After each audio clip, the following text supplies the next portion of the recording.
Hi, my name's Brenda Huang, Feng Shu Hui. It's an honor to be your moderator for this really exciting panel, the latest global business trend for digital music. So, since we're going to talk about the future trend, I feel the need to take everyone down the history line. If anyone here is old enough to remember 1999, remember Napster? Remember back then when Napster, what? Exactly. So I remember back then everyone was sweating over Napster, like, oh my God, music industry as we knew it is going to collapse. Well, it didn't, or it hasn't anyway. And then mobile came. It was a big thing for a while. We enjoy the mobile revenue, but then it kind of, went down a little bit.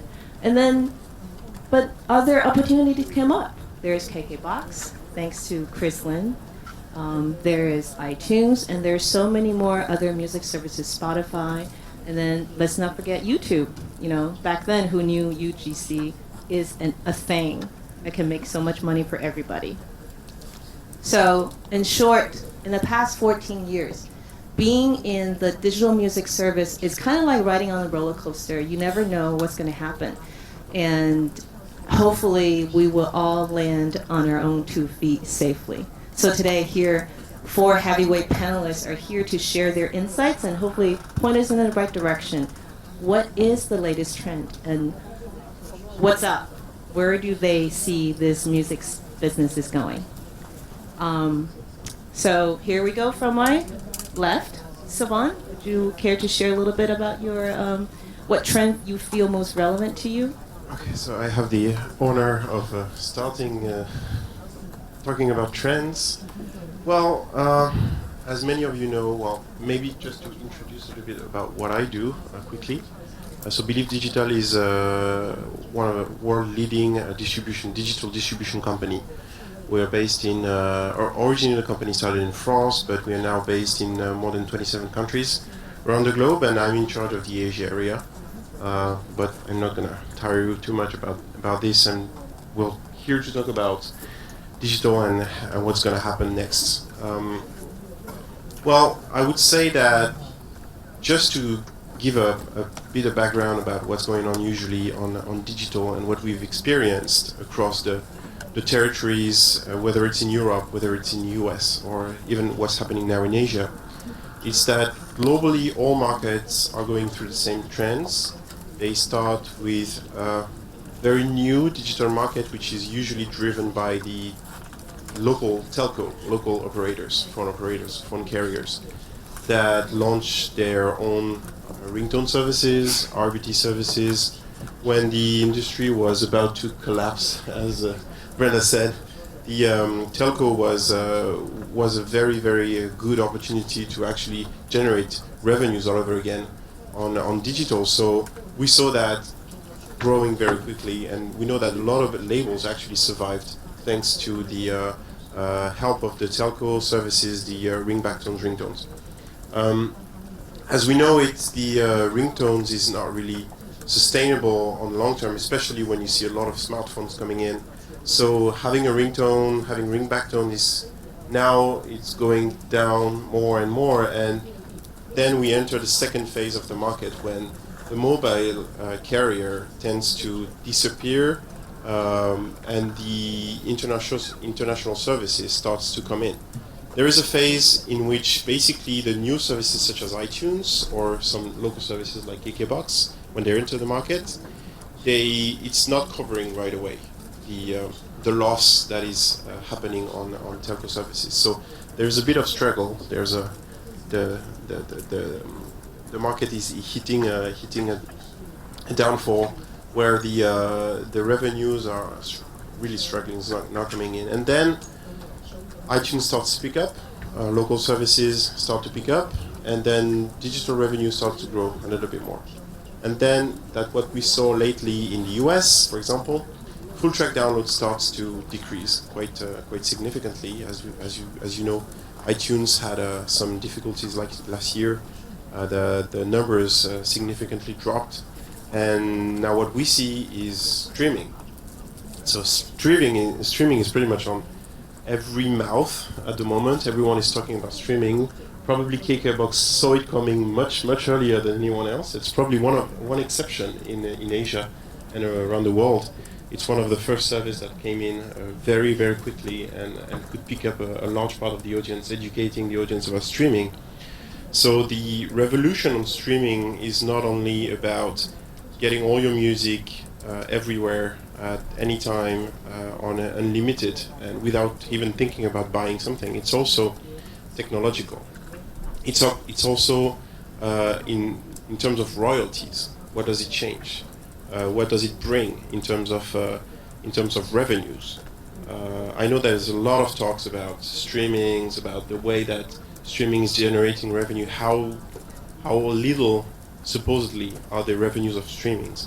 What we've been seeing is that for the past couple of years, with the entrance of Spotify, Deezer, KKBox, RDO, and the likes, streaming has been growing significantly every year, over and over. Streaming is very strongly increasing, and at a point in certain territory, very mature territory, or territory where streaming has been nurtured, like Sweden for Spotify, or like Taiwan for KKBox, streaming is actually become the number one source of revenue for labels, and for the whole music industry.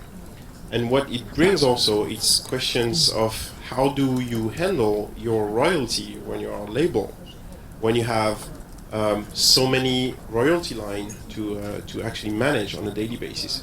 Just to give you an example, I believe we've been doing digital distribution for 10 years.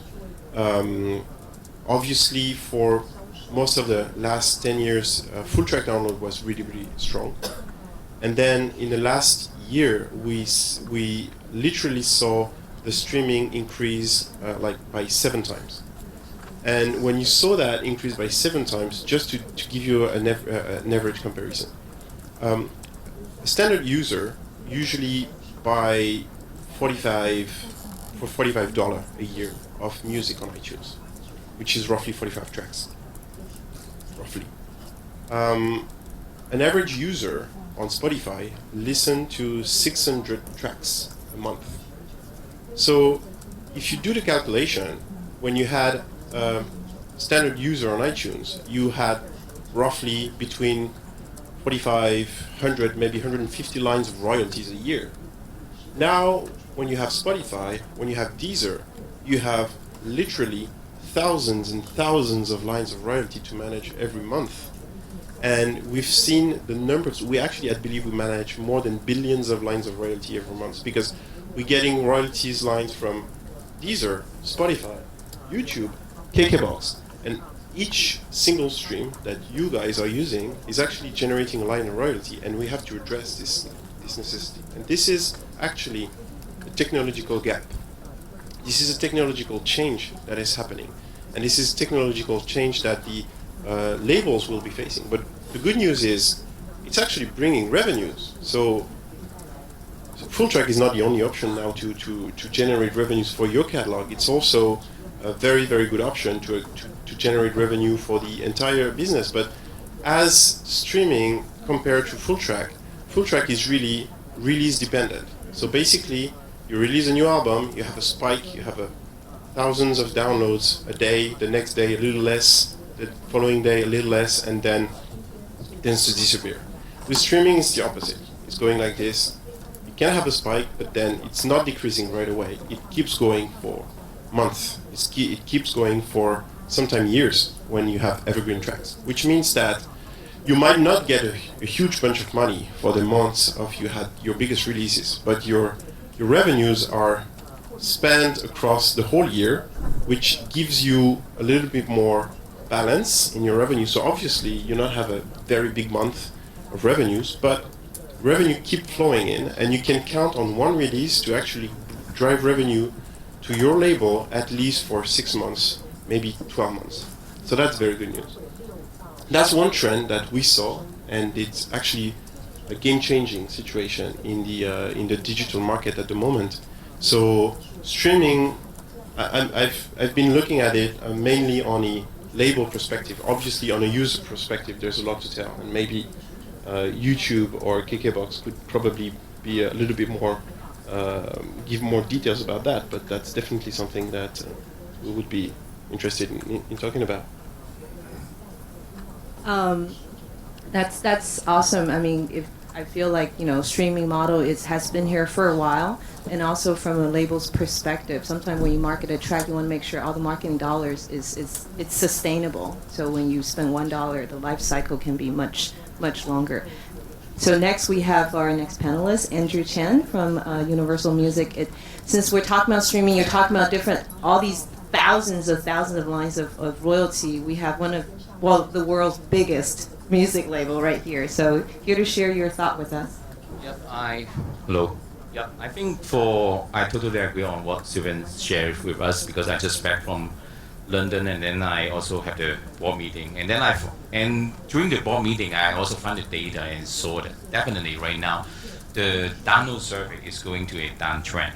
Okay, the subscription survey, then the streaming survey is picking up.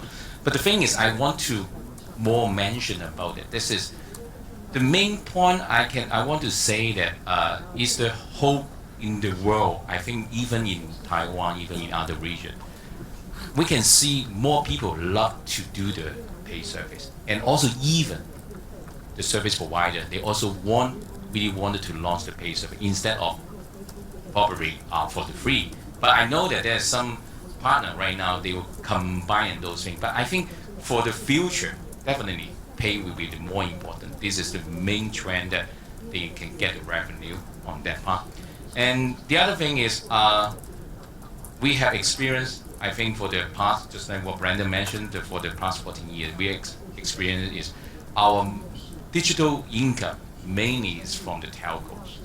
Okay, and I think since the smartphone is picking up, okay, and there's give a very big changes to the world, and also this create a different types of the kind of the digital service happened. But I want to say that because my role is mainly on the Greater China region, and also my time also spending a lot in China, I want to give the very big credit to KKBox, to Riz, because I think he's insists to do the space service in this territory, I mean this country in Taiwan. Also is a very important role model for us for the whole Greater China region. My past 5 years when I'm working for the label, I have faced a lot of difficulties.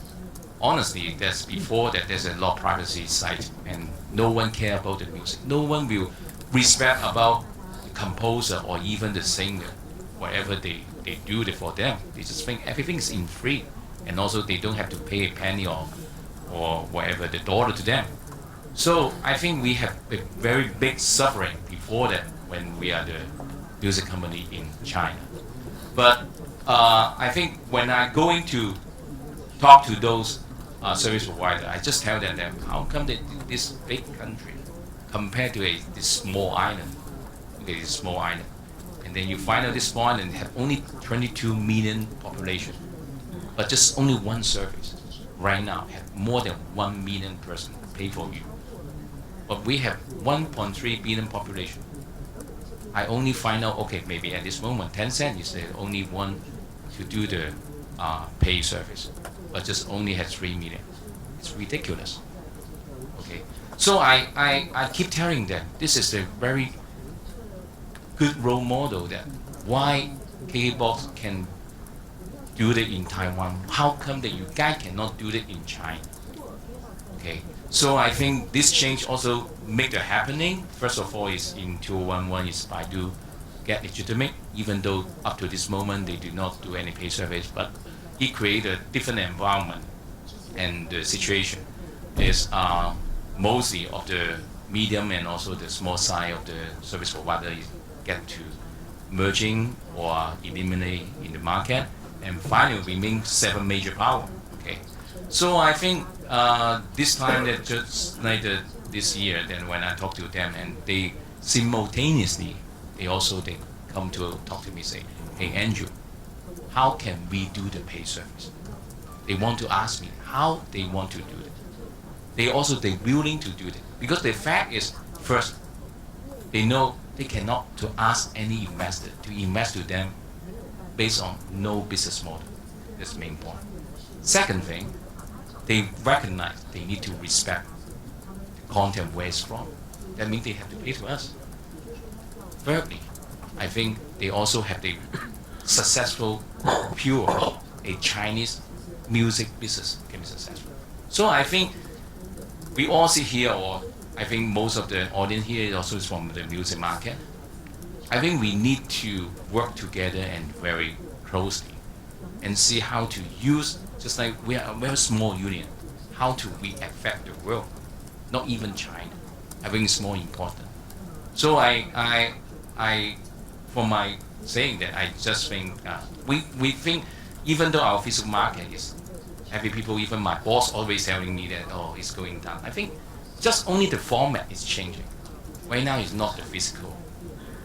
Well, right now it's going to digital. But how the digital can be more successful than the physical, I think we need to work more closely. So that's my point. Well said. And Chris? Well, thanks for the kind words. Just out of my curiosity, how many of you in the audience are not from the music industry? Can you raise your hand? Just can't be, right? So this is like a gigantic industry party. So, you know. It's a party, drinks on everyone. So, well, I believe if all of you, almost all of you are from the music industry, my next question would be a little bit biased, because if you're not from the music industry, if I ask my next question, how many of you have paid for music? I don't think more than 10% would raise their hands. Be honest, how many of you have So- paid for music? So now you're all in, almost all of you are in the music industry. How many of you have bought more than 5 CDs last year, for the past 12 months, physical? This is a biased industry, okay? So there's still hope, you know? We're still saving our... There's still hope. You know, so I want to make a point about streaming. This is maybe from a different perspective, okay? I talked to a lot of people. They're now not spending 99 cents to buy a track. They're spending more than 99 cents every day to buy a digital item from the game. So I think the entire music industry is facing the most fierce enemy, which is actually gaming. You know, I would say an average person's disposable income is probably fixed for the past 10 years, given that, you know, the economies that we're talking about not growing too much, you know. So people are actually not spending for music, they're spending for games. So what do we do about it? So my point about streaming is actually, if you would look at iTunes revenue, you know, it's going up really quickly, but iTunes music revenue is going down. But so what contributes to the growth is actually the in-app purchase, you know, buying items. I would say more than 70% of the spend on the app purchase is actually from games. Okay, so now Apple bought Beats. I would be pretty bold in saying that streaming has officially becoming a way to retain losing users to the game industry, the music industry. You know, so KKBox, Spotify, YouTube, premium service to be launched, you know, everyone, we're sort of just, you know, trying to recover from more blood loss to the game industry right now. So this is quite severe in a way that we need to kind of work together in trying to find momentum for music again. So I'm saying that people are not willing to spend on music. So now the entire music industry is shifting from the purchasing behavior into a retention behavior in a way that for music, we're trying to persuade users that, hey, you know what, you know, music is now a software service in a way that you pay for monthly access to get you free music. That is exactly how we have been persuading people. You know, because if we go tell people in Taiwan or tell people in Southeast Asia or in China that you need to pay for music, this is never going to happen, in reality. So we need to kind of twist it and tell them that, hey, you need to pay for a service that gets you free music in a way that the quality is guaranteed, in a way that gives you more privilege. This is sort of the reality that we're facing, on the front line, the customer, because music label is sort of supporting us, in helping us to fight the war, and we're trying to get customers for everyone, right? So that is the reality that we've been facing. So now that it is becoming more severe, right now it's getting harder and harder. I have to be honest. So we have to consider all means of how to retain customers. So, this probably will lead to our next topic, which is, freemium, right? So a lot of people talk about freemium as a way to acquire customer, but from our view, freemium may be a way for us to retain customers who wants to leave us. The number one reason for unsubscription from KKBOX is actually, I don't really need to listen to that much music anymore. So how do we make them stay? That, they will still be in the ecosystem, and somehow when they find interest of some song, they will come back to subscription again. So this is a very, very serious topic. So I'm just saying that, I'm very, very concerned about, music industry is continuously losing to the game industry in terms of earning entertainment money from users' pocket. That's my point. Wow, that is a very serious topic, and I'm sure because we'll have a room full of music industry experts here, we'll be opening the questions to the floor soon. But first, let's hear from Erica from YouTube. What do you think about the freemium and the upcoming rumored service you guys are launching? Right, so right into it, huh? So right to the point. Right to the point, yes. So a lot of you would have seen the announcement that YouTube is preparing for a premium service. So yes, I would like to also acknowledge that, yes, we are planning to launch a service like that. But what's worthwhile to consider is, if you hear what Chris is talking about, where they started, and they are beginning to see users preferring another options, and then they have to come up with another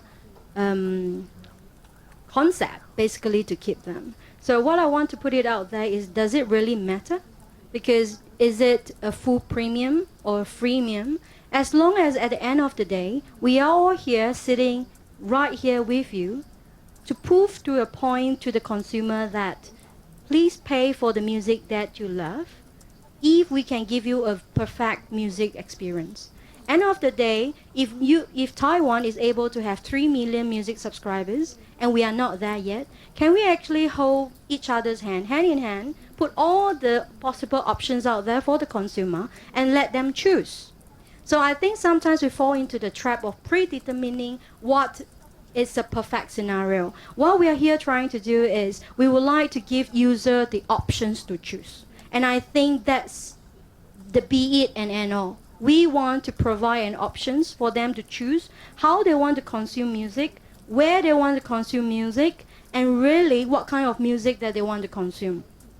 The differentiation of YouTube would be, because if you think about the music that you consume of YouTube, it's not necessarily just the top 40. It will also include the YouTube creators, people to the likes of Ryan Higa, who is from San Francisco and have over millions of subscribers. Wang Dawen, who is recently signed to a music label. These are the creators who are making music from their bedroom with big dreams. And YouTube provide them with the equalizing platform for them to be able to carry their voice out there.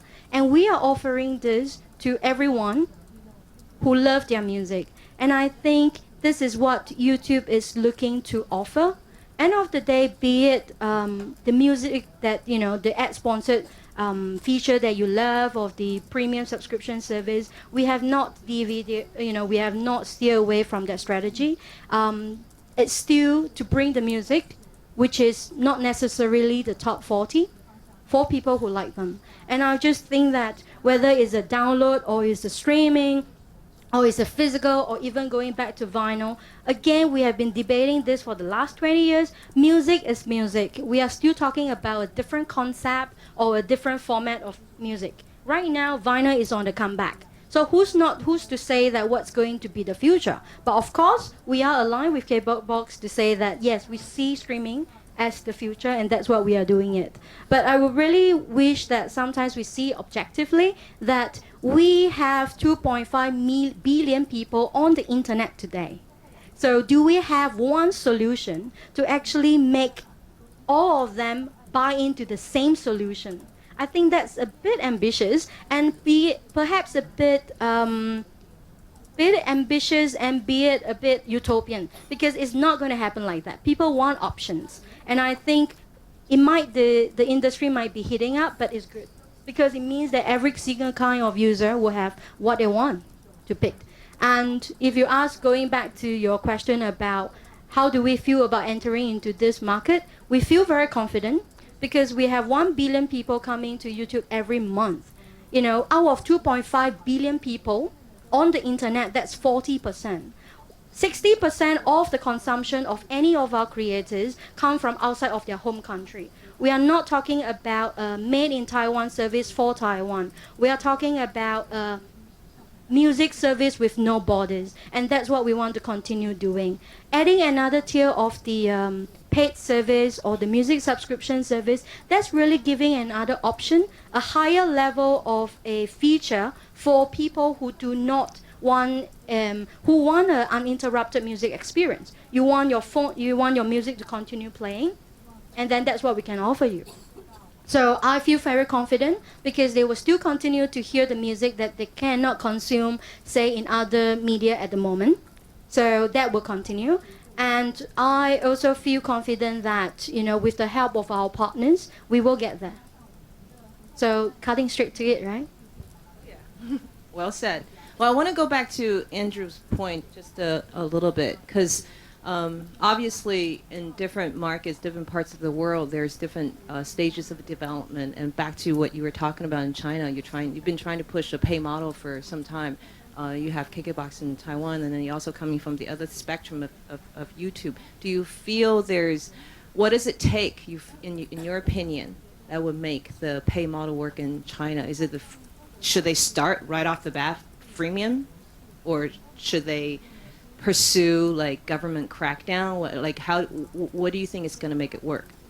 For me, that I have a very several discussion with different service provider during the past 6 months, and basically I think that right now we totally agree that the modeling is kind of is a mixing, just like what Spotify doing. Okay, maybe have very low quality of the freemium we provided to the user, but we have very aggressive target. We wanted the people will convert to be a basic membership and also premium membership on that part. And also this topic also create another thing is the service provider right now is talking about how can we align at the same time we can push the pay service. This is one of the big questions. So last year there's a several major portal. They also acquired the exclusive license from different label. They just want to make sure this their dream on this kind of the pay service model can be successful. If you ask me, I'm not saying they are wrong, but the fact is, because right now seems to be just like in a very kind, not say the messy, but it's very just like in the war, you know, that different portal going to acquire different independent exclusive licensing. So I didn't know, is it finally it remaining from 7 to maybe remaining have 3 powers? Is it they can compromise on that part? But at least one point is good. I know that recently the MOC also approaching to the majors, and also they talking about that they want to sit down with us and all together and see how they can raise up about the amend the law and how to protect our right and those things. So I think right now the situation, even the Chinese government already alert on that part, and they also want to do something. If you ask me, I think this is the kind of the momentum is going on, but I still very optimistic. I think maybe at the end of the next year, maybe in the mid of next year and at the end of next year, around at that moment, we have more clear picture about on the pay surface is launching in China. Yeah, I'm no expert on China, but I want to jump on what you're saying. There's two big problems in China at the moment. First is the transparency. As a music content copyright owner, at the moment when you want to work in China, you can, if you have very good content, you can pretty much sell it, or you can pretty much get a big advance, or get a big check and go home. And then what's gonna happen to your content? No idea. So is it gonna sell? Maybe, probably. Are you going to see any lines of reporting? Never. So how do you work through that? How can you get confidence from the label to actually develop this market if the service themselves are not transparent about what they're doing? I was telling you about the whole technical history about how to handle the royalty lines. But actually, this is transparency. This is very important when you're a copyright owner to know exactly how your content is consumed. Because if you don't know how your content is consumed, how are you going to promote it? How are you going to target the right service? How are you going to target the right country to make sure that you are sending the right music at the right place and maybe doing the right promotion in the right place? So that's one thing. Second thing is, we're talking about exclusivity. This is the most stupidest thing I've ever heard when you try to develop a digital market. When you're a consumer, there is nothing less frustrating than to go on a service and see that only part of a catalog is available, and that you need to actually have to go to another service to have the other part of the catalog. If you want an industry to grow bigger, you actually have to have the exact same catalog on both services and let the people choose. It's exactly what you said. When you have, it's just like you feel that you're being abused when you have to pay twice to use two different services to listen to your favorite track. So actually, a market can explode, and streaming can explode, and every full track download can explode in every territory as long as the content is there. You're not buying content, you're buying a service. And this service, if you like it or not, whether you prefer Spotify, whether you prefer KKBox, whether you prefer YouTube subscription, whatever, as long as you prefer something, as long as you pay for something, that's the good thing, that's the good news. It means that more people will do the promotion of streaming, and if your friend chooses Spotify over KKBox, then be it. That's fine. It's great. It means that more people will use streaming and more revenue will come in the music industry. Those are the two problems I see in China. And at the moment, unless those two issues are not solved, I don't see the Chinese market really picking up for the moment. All right. I love it that we're getting some heat in this panel. Now, since we're running a little short on time, I'd like to open have the questions to the floor. Q&A session now. Rob, is that right?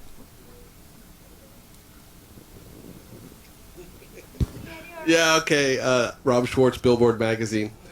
So, Arik, I'm sure you're well aware of it. A lot of indie labels and small labels are opposed. Straight to it. Well, you're the superstar here. Everyone wants to talk to you. So, opposed to your freemium or premium content, and the process that you're trying to implement. How would you answer them? And I'm sure you have an answer for them, but let's move. I'll ask a question beyond that as well. Are you guys worried about losing? Because you really have been the champions of the indies until this point, and as you said, it's kind of been an equalizing platform for people who didn't have another voice.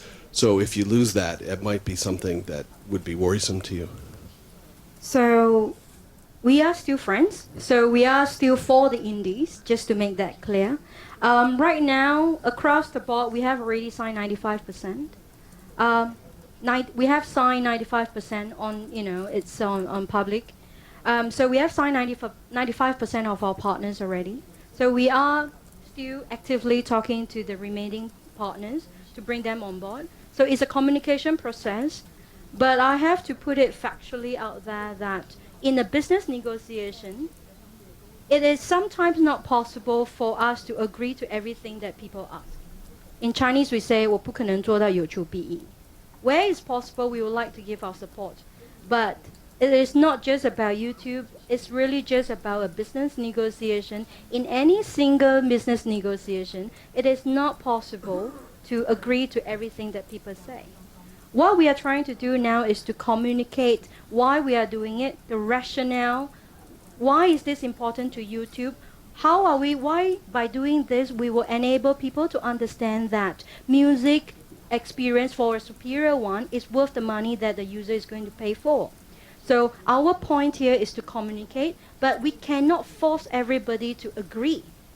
So we are in that process right now to get into a mutual understanding. But I want to make it very clear that we are still for the indie. Personally, I'm highly passionate about all kinds of music, even if it's a bedroom singer. That's what we eat and breathe, and I don't think that have changed. You might have also seen some articles talking about their opinion about the process and all that. Unfortunately, I just want to put it out there that, in the spirit of a business negotiation, we cannot discuss anything in the public. We do not negotiate in public. So I think I just want to put it out there.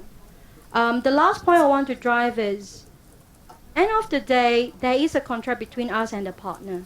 Should we not have a contractual relationship anymore, we are not permitted by law to continue to make money off that particular content. It's basically as simple as that. If we do not have a contract, how are we going to continue to make money on that particular content, because we don't have the rights? So unfortunately, there's a lot of details that I'm not in the position to go into today, because like I said, in the principle of we do not negotiate in public. Thank you. Over to somebody else. Anyone else? I'm sure you all have a ton of questions. We have music labels here. We have Linda from HIM. We got Spotify in the room too, I believe. Zoe somewhere. Anyone else? I have a question since nobody's jumping at it. Jason Peterson, Go Digital. And maybe both of you can actually speak to this a little bit. Is YouTube actively allowing people to separate their rights? Because I know that there are certainly multi-channel networks, certainly certain rights managers that may handle rights insofar as, say, the Content ID program is concerned or UGC is concerned, and other companies, maybe aggregators, that handle different rights, maybe that don't have those rights, they've been accepted. So you might see a single copyright where there are multiple cases on YouTube, and those rights are spread among multiple parties. Is YouTube facilitating that kind of an environment where one or more parties can represent the same copyright on the site for different use cases? Just so that I can understand this perfectly, there can never be two people to claim for the same copyright. But of course, copyright is a very general term. So if you're talking about, do we have a mechanism for people to claim audio-visual and versus publishing and versus communication? Yes. What I was, let me clarify. Could one party, insofar as your professional subscription offer is concerned, represent those rights, and another party represent the rights insofar as claiming UGC is concerned? Because I know you guys are starting to deal in professional manufactured content and those things, and prioritizing those rights versus UGC. You've separated them in the way you're presenting them to consumers. So I think I get the question. Right, so like what was mentioned earlier, the concept of what is generally called as freemium is basically because there's no differentiation in the content itself. People are actually paying a little bit more to get a more superior music experience. So we are not differentiating on the content itself because it remains the same. And the payment for the subscription service is actually for the feature itself. With this principle, of course, the content will be the same. Because if, let's say, if it sounds like you're highly familiar with Content ID. So Content ID only permit one person to claim for one piece of work. Right. There cannot be any overlap. You see that being a problem, Sylvan? Do you ever see use cases where you don't have the YouTube rights, but you don't have the Content ID rights? So There's many cases where we work with more than 200 partners worldwide. So obviously, in some cases we have some rights for some services, other we don't. Sometimes for YouTube, there's very specific cases where we can help to monetize the Content ID. It's mainly for technological reasons, and label will keep handling the official channels, for example. That could be the case, but usually it's very exceptional, and it's only because it's a very fair understanding between both parties that it's making it easier, usually. But we try not to do that.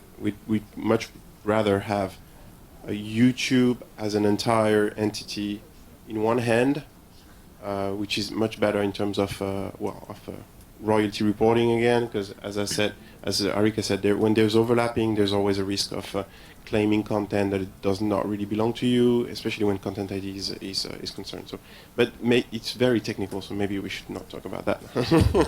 Maybe leave that after the panel, perhaps, Maybe over we'll a have drink. more exciting questions. Yeah. I don't know, Anyone? future or something. Hi, Ed Pito from Outstream Beijing. Actually, I was wondering if Andrew could respond to what Sylvan was saying earlier about those two issues. One is the sort of transparency or transactional reporting and the lines of data in China, and how you see that developing in your experience in China, and is it developing? And secondly, that idea of the exclusivity things. I think in China is a bit of a battleground at the moment of rights and do you think, in your opinion, it's healthy, the direction that's going in? First of all, as a major, definitely our requirement right now to every partner in China, we also asking for a very transparency report. This is what we have already asking them to do that. Okay, I think some of the partner also here, and then they already done for me. And for the exclusive, actually, we are not agree. I know you are right, because supposing music should be let every people to join, and every partner should have the same thing. That means the same content that they can offer to their user. Supposing they should compete based on what kind of the survey they were going to launch, and based on the survey size. It's not based on what content they have. Okay. But the thing is, I also understand why the service portal. Okay, partly maybe in the very selfish thinking, they wanted to be the giant. They want to exclusive and then to kill other guys, and then they make something happen. But I have been there for 5 years, since 2014. I think some people know that I asked for those partners sit all together and say, hey guys, are you guys really wanted to do the pay service all together? Yes, no problem. Okay, we set the time. We set the time, and we set the deadline, everything. But finally, some just only launched the pay survey on 3 majors only, without any indie. And some say, oh, I'm sorry that we can launch the pay survey on the online, cannot do that on the mobile. Well, and this happened for twice. We have postponed and delayed the timeline for actual the pay survey is going to launch. So I think this also creates the excuse for that's the reason why some of the big power think about, okay, they want to be the Superman. I want to come here. I want to, okay, make sure everything can happen. But the fact is, I need the license in exclusivity. If not, because you are the Universal, you are the foreign company, you are not the Chinese company. How you can make them to follow your order? You cannot. So to a certain extent, I agree to that point. But if you ask me, I'm on the ways. I have no definite answer. Is it they are right? But for my thinking, I totally disagree.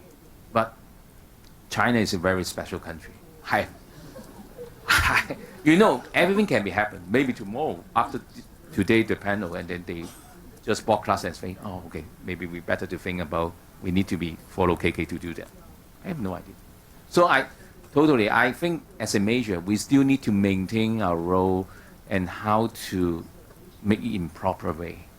But I think I love to share this for the future on. I think we will share more information to the industry. And maybe the industry, just like what I mentioned before, the union is more important. So when you have this kind of information, if you think that, okay, we need to group together and to fight with them, then I think it's good. Yeah. Well, I think we have one more question. But before we have one more question, I have a question for Chris. You guys been to China before.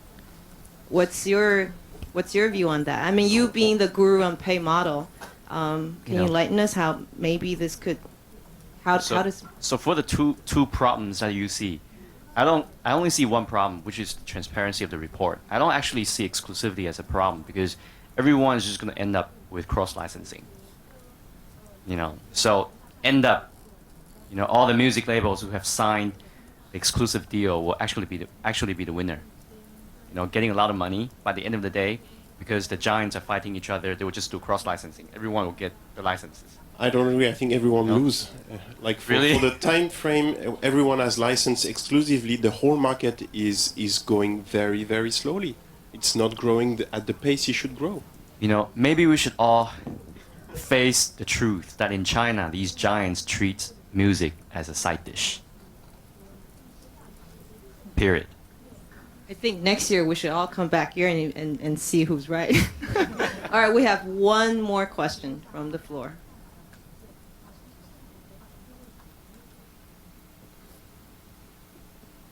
All right, I'm going to throw it to a different place because you guys are all such digital music professionals, and in your minds, the industry is completely moved to digital music, and in a lot of people's minds. But I'm going to remind you that there's the market in Asia, the biggest market in Asia, the second biggest market in the world, where digital music has not taken hold. Of course, I'm talking about Japan, and all of the major content holders in Japan, well, all is an exaggeration, many of the major content holders in Japan refuse to let their music be on subscription services.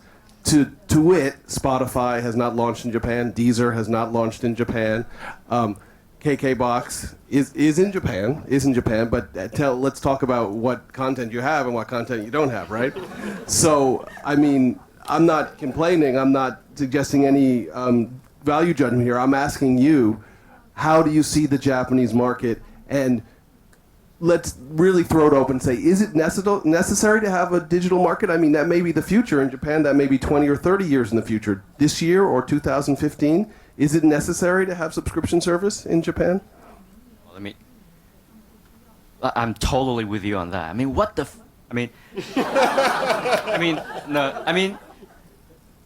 Okay, we're getting the contents from all the major labels and all the indie labels, but there's a window of release for 1 year.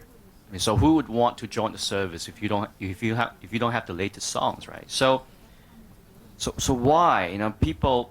I think this happens across all industries, not just in music. Their electronic industry, consumer electronics, their mobile phone industry. It's all the same thing. I think it's a general Japanese culture that they prefer slow death instead of quickly reinventing themselves. So I come to realize that this is one example. I was meeting one of the guys who were trying to negotiating all the copyrights for the animations, Japanese animation industry. And then I have to say the Japanese animation industry, the movie industry, is worse than music in a way that one single piece of content may have 10 different owners, all with equal shares. So saying that if you want to have this content released to the digital platforms, you need a unanimous decision out of 10 people, and then 2 of them might be dead. So these 8 of them are saying, we need to respect the dead, so we don't need to move. So in general, that is the atmosphere in Japan. And I don't see it happening quickly, but I do see Japan maybe next year and the year after to accepting more flexible or more openly accepting subscription. Why? Because they would just see their revenue continuously dropping until a day, there will not, there's only just going to be one successful AKB48, right? There won't be AKB98 or whatever, right? So I believe one day they will accept it. It's just a slow and painful process. Interestingly, I'm getting a news from our Japan team that there's a new company in Japan called Music Card. So they're claiming this is a new innovation of digital music industry in Japan, that you're selling a card of music with a code, maybe a QR code, for you to actually scan the code and for you to download it. For us, I mean, this is like dinosaur business model. But for them, it's very, very, very new. So they're still, hanging on to the past, and they still have a really big CD rental business. So maybe that's why, that's slowing everything down, because well, I think the CD sales business is selling to the CD rental shops. No? Okay. Maybe because people buy 10 times the same CDs to have the bonus tracks on it. AKB. Well, right? and now you're just talking about AKB. I mean, it's a $3 billion physical market in Japan. So it's not only AKB. They don't make up that much of it. Yeah. The only thing is that looking at the Japanese market, the good news is the Japanese market actually crashed last year. That's a good news. That's probably that they maybe finally realized that there's something else they can try. I'm not saying the CD should disappear. Believe me, I still like CDs, even though I'm mainly using digital. But I mean, it's also a question of choice. If you need to be able to give choice to the audience. We're always coming back to that, isn't it? If you don't have, I mean, giving the opportunity to stream, giving the opportunity to download, giving the opportunity to buy CD, giving the opportunity to rent CD, that's fine. Just let it happen. It's not going to kill your business. That's what I'm trying to say to Japanese labels for years. But in the end, it will happen. It will happen eventually. It has to happen.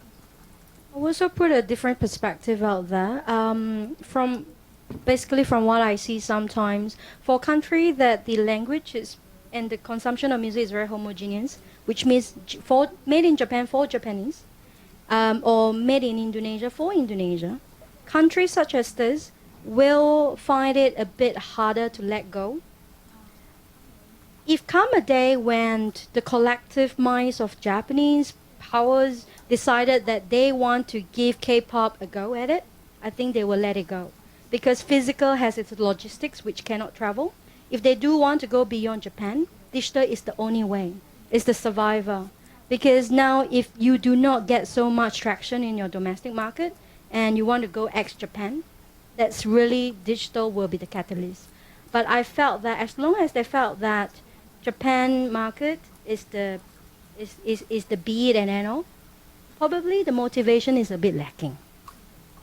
But if they want to see the market beyond Japan and see the world as its possible target, then I think yes.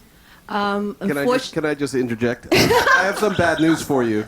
International repertoire in Japan is shrinking year by year massively. It's more what I was mentioning was the other way around, which means international export of Japanese content.